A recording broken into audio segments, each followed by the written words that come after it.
পরিস্থিতি মানুষকে তৈরি করে। পরিস্থিতি যখন বদলে যায়, মানুষও তখন পাল্টে যায়।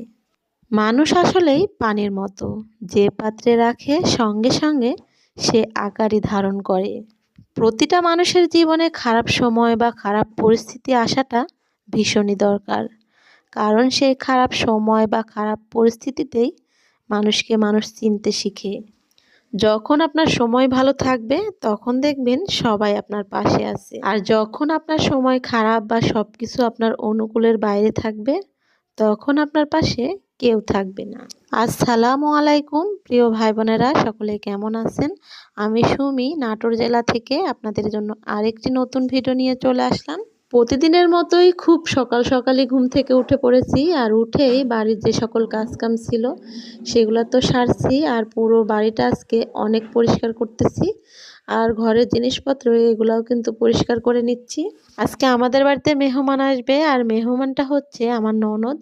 আমার কিন্তু নিজের ননদ নেই, ননদটা হচ্ছে আপনাদের ভাইয়ার খালাতো বোন, আর খালাতো বোনের হাজবেন্ড আর মেয়েকে নিয়ে আসবে বেড়াতে।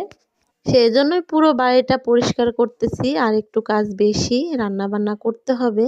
তারপরেও খুব আনন্দ করে কাজ করতেছি যেহেতু ননদ আসতেছে।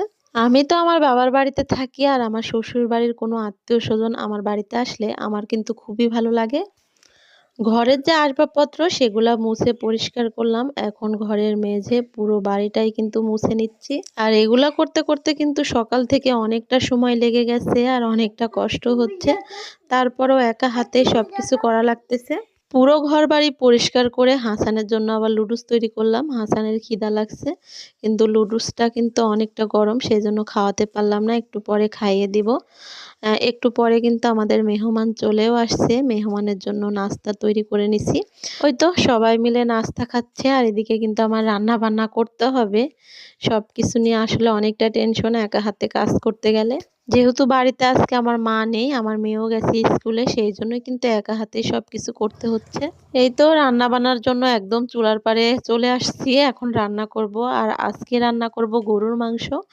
এই তো আপনাদের ভাইয়া বাজার থেকে গরুর মাংস আনছে, আর মাংসগুলা কিন্তু একদম টাটকা, খুবই দেখতে সুন্দর, খেতেও অবশ্য রান্না করলে অনেক বেশি ভালো হবে। গরুর মাংসটা আলু দিয়ে রান্না করব, তার সঙ্গে আলু ভাজি করব ও মসুর ডালের ঝোল রান্না করব। মসুরের ডালগুলা ভালো করে ধুয়ে নিছি, আলুগুলাও কেটে নিছি। আর এই তো পোলাও রান্না করব, এখানে পোলাওর চাল আর পেঁয়াজ মরিচ যে সকল মশলাপাতি লাগবে সব কিছুই রেডি রান্না করার জন্য। মাটির হাঁড়িতে চালটা ধুয়ে চুলার উপরে বসিয়ে দিছি, চুলার জালটা এখন ধরিয়ে দেব। হাসানের আব্বুর সঙ্গে আছে ঘরে, সবাই মিলে গল্প করতেছে, এদিকে আমি রান্না বান্নাগুলা সেরে নেব। রান্না করতে করতে আমার প্রিয় ভাই বোনদেরকে একটি কথা মনে করিয়ে দিই প্রতিদিনের মতো, যারা ভিডিওটি দেখতেছেন তবে একটি লাইক দেননি, অবশ্যই একটি লাইক দিয়ে আমার পুরো ভিডিওটির সঙ্গে থাকবেন। চুলার উপরে ভাতটা হচ্ছে, আর এদিকে আমি এখন প্রেসার কুকারে ডালটা সিদ্ধ দিচ্ছি। সিদ্ধ দেওয়ার জন্য ডালটা প্রেসার কুকারে দিয়ে তার মধ্যে পেঁয়াজ রসুন কাঁচামরিচ দিয়ে একবারে সিদ্ধ করে নেব। গরুর মাংসটা রান্না করার জন্য মশলা বাটতে হবে, তবে আজকে মশলা বাটাই বাটবো না, কারণ অনেক টাইম এদিকে চলে গেছে, দুপুরে রান্না বান্না করতে হবে, আবার সবাইকে খেতে দিতে হবে, আর পাটায় মশলা করতে গেলে কিন্তু অনেকটা সময় লাগে। সেই জন্য আজকে ব্লেন্ডার মেশিনেই মশলাগুলা করে নেব। ব্লেন্ডার করার জন্য এখানে কিছু শুকনা মরিচ, পেঁয়াজ কুচি, রসুন, তারপরে জিরা, আদা আর কয়েকটা এলাচও সব কিছু একসঙ্গে দিয়ে দিচ্ছি ব্লেন্ডার করার জন্য। কাঁচামরিচটা ব্লেন্ডার করব না, কাঁচামরিচটা চিড়ে দেব, সেই জন্য কাঁচামরিচটা চিড়ে রেখে দিছি। এখন অল্প করে পানি দিয়ে ব্লেন্ডারটা করে নেব। এদিকে ব্লেন্ডার করার পরে দুইটা বড় বড় সাইজের আলু কেটে নিচ্ছি গরুর মাংস দিয়ে রান্না করার জন্য। এদিকে এগুলা করতে করতে আমার চুলার উপরের ভাতের বলক উঠে গেছে, চুলাটা খুব সুন্দর জ্বলতেছে, সেই জন্য কিন্তু এত তাড়াতাড়ি ভাতের বলক উঠে গেল। গরুর মাংস পিসটা একটু ছোট করতেছি, কারণ অনেকটা বড় আছে যেগুলা, সেগুলা কেটে একটু ছোট করে নিচ্ছি। গরুর মাংসটা এখন ভালো করে ধুয়ে নেব, আর হাসানটা সব কিছু নিয়ে খেলাধুলা করতেছে। এর মধ্যে আমার চাচাতো ভাইয়ের মেয়ে, ও কিন্তু এখানে এসে বসে আছে।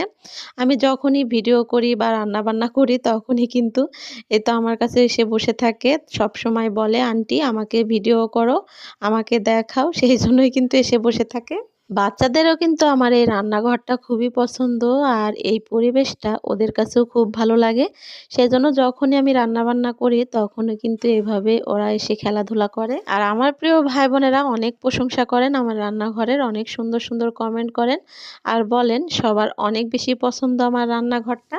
আমি গরুর মাংসটা সবসময় হাতে মেখে রান্না করি, সেইজন্য এই তো ধুয়ে পরিষ্কার করে নিয়ে এখন গরুর মাংসটা হাতে মেখে নেব। সেইজন্য আমার রান্নাঘরের কাজ কিছু বাকি আছে, বাহিরে কিন্তু রং করতে হবে, কারণ বাহিরটা যদি রং না করি খুবই তাড়াতাড়ি কিন্তু আমার ঘরটা নষ্ট হয়ে যাবে।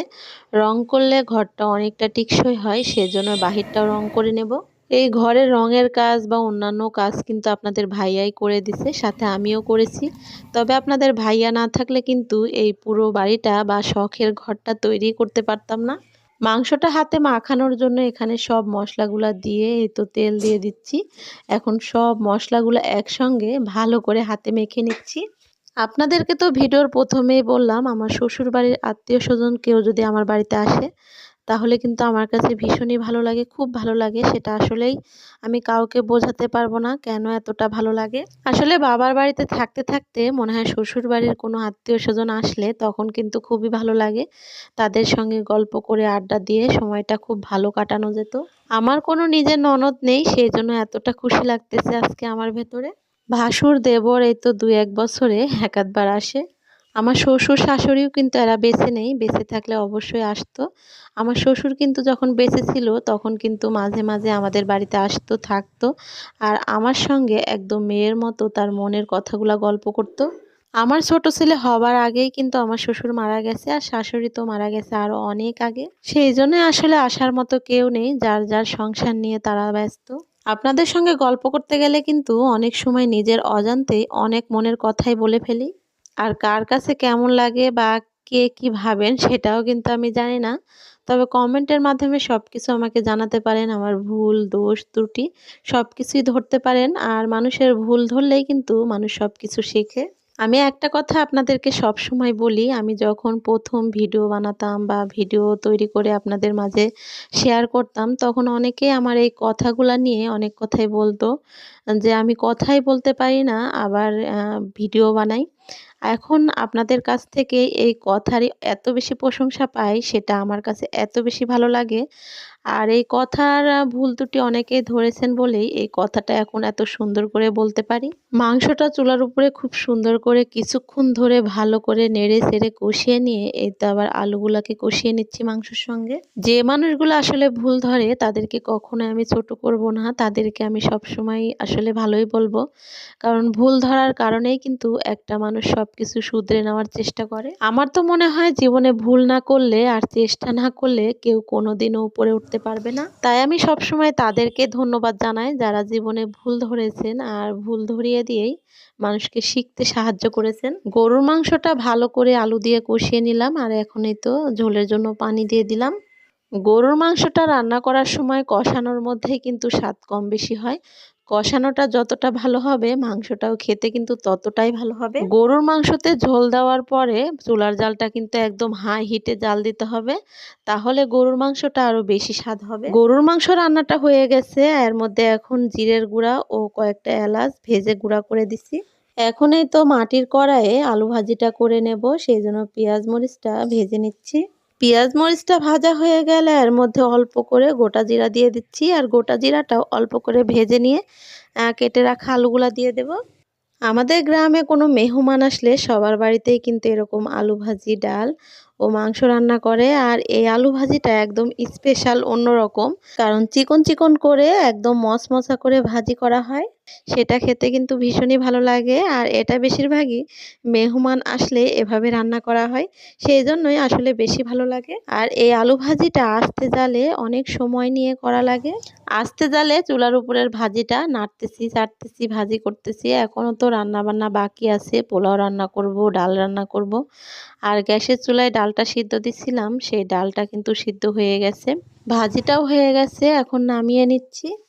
ভাজিটা নামিয়ে রেখে এখন ডালটা রান্না করব। আর আপনাদেরকে তো বললাম একা হাতে সব কিছু কাজ করতেছি, কারণ মা নেই, মা গেছে খালার বাড়িতে। আর এই তো আমার মেয়ে গেছে স্কুলে, সব কিছু কিন্তু একা হাতেই করতে হচ্ছে, সেই জন্য অনেকটা জুলুম হয়ে যাচ্ছে। এবার ডালটা রান্না করার জন্য চুলায় আরেকটা কড়াই বসিয়ে দিলাম, দিয়ে তার মধ্যে অল্প করে পানি দিয়ে পানিটা একটু যখন গরম হয়ে গেছে এবার সিদ্ধ করা ডালগুলাই তো দিয়ে দিচ্ছি। এখন পরিমাণ মতো লবণ ও হলুদ গুঁড়া দিয়ে ডালটাকে ভালো করে ঘেঁটে নেব। ডালটা যেহেতু আমি আগেই তো সিদ্ধ করে নিছি, সেজন্য কিন্তু খুব তাড়াতাড়ি রান্না করা হয়ে যাবে। এই তো উড়ং দিয়ে ডালগুলাকে ভালো করে ঘেঁটে নিচ্ছি। আর এই উড়ংটা কিন্তু অনেকেই দেখেছেন অন্য ভিডিওতে আমার। আমি ছোট থেকে এখন পর্যন্ত দেখে আসতেছি আমার মা, চাচি, খালা, ফুপুরা সবাই কিন্তু এই ওড়ং দিয়েই ডাল ঘাটে বা যেকোনো জিনিস ঘাটাঘাটির কাজ করে। আর আমিও এই ওড়ং দিয়েই ঘাটাঘাটির কাজ করি। খুব সহজেই কিন্তু এই তো ডালগুলা ঘেটে নিলাম। ডালটা ঝোল রান্না করার জন্য পানি দিয়ে দিলাম, দিয়ে এর মধ্যে আবারও কিছু পেঁয়াজ কুচি দিয়ে দিলাম। এবারে তো ওড়ং দিয়ে নেড়ে চেড়ে ডালটাকে কিছুক্ষণ জাল দিয়ে নেব। এবার নামিয়ে নিচ্ছি ডালটা বাগার দেওয়ার জন্য। আর ডালটা বাগার দেওয়ার জন্য আমি কিছু রসুন কোয়া ছেঁচে নিচ্ছি। এখন এই তো এই কড়াইয়ের মধ্যে তেল দিয়ে তেলের মধ্যে 2টা শুকনা মরিচ ভেঙে দেব আর একটা তেজপাতা এই তো ভেঙে দিছি। এবার কিছু পেঁয়াজ কুচি, ছেঁচে নেওয়া রসুন এগুলা ভেজে নেব। ডাল বাগারের জন্যই খেতে মনে হয় এতটা মজা লাগে, কারণ ডাল থেকে যে একটা ঘ্রাণ আসে বাগার দিলে, এতে কিন্তু অনেক পেট পুড়ে ভাত খাওয়া যায়। আমার চুলার জালটা এত জোরে জ্বলতেছে, আমি কিন্তু খুব তাড়াতাড়ি হাতটা নাড়াচাড়া করতেছি, না হলেই এই তো সব কিছু পুড়ে যাবে। তেলের মধ্যে পেঁয়াজ মরিচ সব কিছু তাড়াতাড়ি করে ভেজে নিয়ে আবার এই তো পাঁচ ফোড়ন দিয়ে সঙ্গে সঙ্গে ডালগুলা ঢেলে দিলাম। ডালটা বাগার দেওয়ার পরে কিন্তু সঙ্গে সঙ্গে এই তো চুলা থেকে ডালগুলা নামিয়ে নিচ্ছি, কারণ ডাল বাগারের পরে আমি আর জাল করব না। জাল দিলে কিন্তু ডালের যে একটা ঘ্রাণ, এটা কিন্তু নষ্ট হয়ে যায়। ডাল বাগারের আগে যত বেশি নাড়াচাড়া করবেন ডাল বেশি স্বাদ হবে, কিন্তু ডাল বাগারের পরে বেশি জাল দিলে কিন্তু বাগারের যে একটা ঘ্রাণ, এটা কিন্তু নষ্ট হয়ে যায়। সেটা কিন্তু অনেকেই বোঝেন না বা জানেন না, সেই জন্যই এই তো আমি আপনাদেরকে বলে দিলাম। আমার কিন্তু রান্না শেষ হয় নাই, রান্না করতেছি। আর এই তো এই ভাইটা বাজারে এই কুমড়ো বড়িগুলা বিক্রি করতে নিয়ে যাচ্ছিল। আপনাদের ভাইয়া দেখেই বলতেছে যে বড়ি নিব কিনা। আমি তো বললাম হ্যাঁ, এই বড়িগুলা খেতে অনেক বেশি ভালো লাগে। আপনাদের ভাইয়ার বা আমার ছেলে মেয়ে সবাই কিন্তু বেশি পছন্দ করে, সেই জন্যই বড়িগুলা কিনে নিলাম। আমাদের উত্তরবঙ্গের এই কুমড়ো বড়িটা সবার কাছেই কিন্তু অনেক বেশি প্রিয়। শীতের দিনে যে কোনো মাছ দিয়ে, আলু বেগুন দিয়ে রান্না করলে এই কুমড়ো বড়িটা এত বেশি মজা লাগে, আসলে এটা আপনাদেরকে বলা লাগে না যারা খান। সব শেষে পোলাও রান্না করতেছি চুলার উপরে, তো পোলাওটা ভাজতেছি। এখন পরিমাণ মতো পানি দিয়ে ঢেকে দিলেই পোলাওটা আস্তে আস্তে জালে হয়ে যাবে। আজকের ভিডিওটা একটু বড় হয়ে গেছে, আসলে যতগুলা কাজ করি সব কিছু যদি আপনাদের সাথে শেয়ার করতে যাই বা বলতে যাই, ভিডিও কিন্তু অনেকটা বড় হয়ে যায়। সেই জন্য আসলে সব কিছু সেভাবে আপনাদের সঙ্গে শেয়ার করা হয় না। আর আমার প্রিয় ভাই বোনেরা আমার কাজ কাম সব কিছু এত পছন্দ করেন, এত ভালোবাসেন, কমেন্টের মাধ্যমে সেগুলো আমাকে জানান, সেটা শুনে আমার কিন্তু আরও ভীষণ ভালো লাগে। পোলাও রান্নাটাও হয়ে গেল, এর উপরে কিছু পেঁয়াজের বেরেস্তা দিয়ে আবারও ঢেকে দিচ্ছি। রান্না বান্না তো শেষ করলাম, এখন সবাইকে খেতে দিতে হবে, অনেকটা দেরি হয়ে গেছে। সবাইকে খাওয়াতে পারলে তারপরে এই তো আমার অনেকটা বেশি ভালো লাগবে। এখন খেতে দেওয়ার জন্য সব কিছু রেডি করে নিচ্ছি, সব কিছু বেড়ে নেব। আর এই তো শসা, লেবু এগুলাও কেটে নিচ্ছি। আজকে যে খাবারগুলো রান্না করেছি তার সঙ্গে শসা লেবু হলে তো আরও বেশি মজা লাগবে খেতে। এদিকে কিন্তু আমার ভাইয়ের মেয়েটা শপে বসে আছে, সবাইকে খেতে দেব, ও আগেই বসে রেডি খাওয়ার জন্য। রান্নার শুরুর থেকে এই তো অপেক্ষায় আছে কখন আমার রান্না হবে, কখন খাবে। ও কিন্তু বাড়িতেও খায় নাই, ওর মা কিন্তু অনেকবার খাওয়ার জন্য ডেকেছে, তারপরও খায় নাই, যে আন্টির হাতে রান্না খাবে সেই জন্য। অবশেষে সব কিছু রেডি করে ফেলেছি, এখন সবাইকে খেতে দেব। আমার নতুন বাড়িতে নতুন মেহমান, সেই জন্য খুব ভালো লাগতেছে যে সবাইকে একা হাতেই এই তো রান্না বান্না করে খাওয়াতে পারতেছি। আজকের খাবারগুলা এতটা বেশি মজা হয়েছে, সবাই কিন্তু অনেক বেশি প্রশংসা করতেছে। আর এত কষ্ট করে যদি প্রশংসা না পায়, সেটা কিন্তু আমার কাছে একটুও ভালো লাগে না। মনে হয় কষ্ট করে রান্না করব আর সবাই অনেক বেশি প্রশংসা করবে, এতেই আমার অনেক শান্তি। আমার চাচাতো ভাইয়ের মেয়ে যে বসেছিল খাওয়ার জন্য, ওকে কিন্তু প্লেটে সব কিছু দিয়ে দিছি, ও বাড়িতে নিয়ে গিয়ে খাচ্ছে। আর এদিকে সবাইকে খাওয়া দাওয়া করিয়ে আবার অনেকগুলো হাঁড়ি পাতিল হয়েছে, সেগুলা মাজবো, গোসল করব, নামাজ পড়ব, তারপরে কিন্তু খাওয়া দাওয়া করব। মাটির চুলায় রান্না করতে যেমন কষ্ট হয়, তেমন হাঁড়ি পাতিলও কিন্তু মাজতেও কষ্ট হয়, অনেক বেশি কালি হয়, এই তো পরিষ্কার করতে হয় সেগুলা। তারপরেও একটু কষ্ট করে মাটির চুলায় রান্না করি, পরিবারের মানুষগুলাকে তৃপ্তি করে খাওয়াতে পারি সেই জন্য। আমাদের বাড়িতে এই ননদটা প্রথম এসেছে, তবে কাজের জন্য গল্পই করতে পারতেছি না। তবে আজকে আর যেতে দেব না, কাজ কাম শেষ করে সবাই মিলে গল্প করব। আপনাদের সঙ্গে গল্প করতে করতে অনেকগুলা থালাবাটি মেজে ধুয়ে পরিষ্কার করে নিলাম। আর আজকে আপনাদের কাছ থেকে এখান থেকে বিদায় নিব। তবে আমার ভিডিও আপনাদের কাছে কেমন লাগলো সেটা জানাতে ভুলবেন না। আল্লাহ হাফেজ।